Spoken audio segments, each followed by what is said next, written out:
All right, so here we are, hour 12, and check it out, my new logo. All right, straight to it. Thank you to Duncan for that. So here we are, Justin just showing us. We were actually working on this the week before, I think. Before you see that Rob, his arm comes up there. Hold on, we'll come back to that. So yeah, just showing what we're going to be drilling today. We were doing this a week or so ago, and getting around to the back, but Rob posts his arm up there. Posts the flag, I think they call it. And that's what's preventing me from getting around to the side. So here we are then, going to control the shoulder, try and go around the side, the arm comes up, and then I have to put all the pressure onto the back of his head. Wasn't really quite understanding this, to be honest with you. And then we were coming down, and then just to finish off as well here, putting the arm straight through under the armpit to lock him up. All right, so Justin, again, just recapping on that pressure on the head, because I felt really loose, so I wasn't really in control of the head, so just really sort of demonstrating how tight the arms need to be. That's where I was on the ground, both knees, but I don't need to be up and putting that pressure onto his body, closing the neck in between the arm, and not his head, sorry. Like using the wrist and the forearm, and then that C clasp there, no thumbs, and then controlling the head over. And then just to move on further from there, pulling your arm through just to tighten the neck into your crease of your arm, and then as soon as you squeeze down, yeah, that's a submission. So have a little practice. And yeah, it hasn't gone well to start with. There we go. Then the neck is nice and tight into the arms. Pull the arm through, lift up onto the knees, off the knees onto the feet, and yeah, there we go. And again, see there, his arm comes up, the C clasp around, hopefully get around the neck a bit better. See, I could have been in much tighter there. The knees were close again as well. Then get parallel with his body and just squeeze up. Yeah, not a great one that. So another go. Control the arm, move around. He posts the flag. My arm goes underneath his arm. Control the neck, round and over.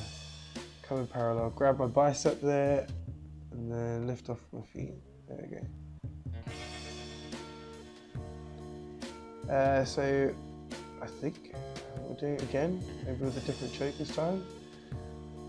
Yeah, so here we go. Couldn't quite understand, and I'm making a huge mistake here with my hand crossing over his back. So Justin's about to tell me, or show me exactly why. So there we go. No balance. Need to be in control of my posture and my body as well. So there we go. A hook under the arm basically secures me to his back. Can't throw me over from that. Pressure with the left hand on the head. He's placed the flag, so I come back around the front. Locked underneath, using the knee across the body to shield, and then see my chin go towards his shoulder blade. And I think that was it, really. That was pretty much all we drilled. So straight into rolling then, and I've realised from last week not to put my head down in front of Rob. So my head is right up, shoulder back straight. Trying to get a good wide posture, and even enough there to feel confident enough to push forward. Trying not to just be pushed over again and get some sort of what I thought was going to be a choke, but didn't really turn out to be. Trying to get my foot out there so I can put it in. So then I do get the guard with his head locked, and then just in there giving me a pointer just to get my hip underneath him so that I can put in the choke, but he's heavy. So yeah, this is frustrating, you know, like it's every muscle in your body, and you're sort of contracting to make the choke or make the neck or make it uncomfortable enough for him to tap, and then you think you've just about got it, and then again, Justin, just come on, get your ass out from underneath him, get into the guard there, and then I don't think I had anything left in my arm. Really here, just trying to keep his posture down, and wow, throwing up a triangle. Unsuccessfully, but yeah, good to try.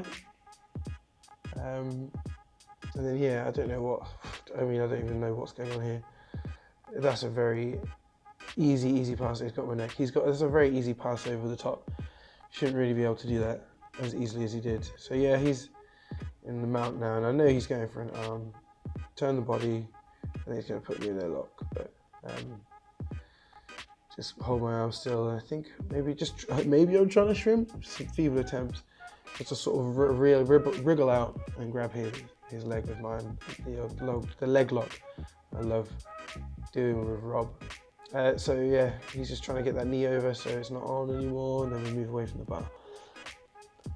Yeah, I don't really imagine too much happened. If it did, it was off camera. Here I'm going to pass Rob's guard, and then just lie straight on top of him.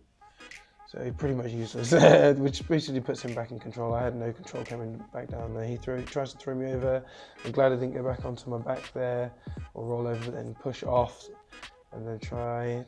Justin got me with this last week, so I switched over to the other side of his body in the hope of trying to drop that shoulder in, but it wasn't happening. It didn't happen for a while, and then I think Justin called time on that first roll. So roll 2, and Rob was saying before that he's never really gotten me in his guard, and so that was what he was going for then. And this is stupid again here. His right leg could come straight up and over into a triangle. Justin explained that at the end. It won't happen again. And then, but again, giving up my back, or not quite this time. Maybe I have fought it a little bit, but protecting my neck there, just to stop that choke coming on. And then he gets back over into mount again. So this is just really uncomfortable, and it's hard to breathe, you know, his shoulder's right in there. Justin again giving me a little shout just to bump one way. So I do a pick left, roll over, and then yeah, again, just being held close, keeping the posture down. And I just raise up off my feet and drop a shoulder into his throat. So then he has to posture up, and then we end up in a sort of tussle here. He's taking my back. I think I just managed to get my chin down here. And we're here for a while. We were there for ages. Him not willing to give it up, and me not moving my chin. It's just really uncomfortable on your chin, you know. Maybe just try and push through his feet to get out of his guard from the back. from the back. And yeah, this isn't good. I'm absolutely knackered. We did do a third roll after this, but it wasn't really worth anything. I think we called it after 2 minutes.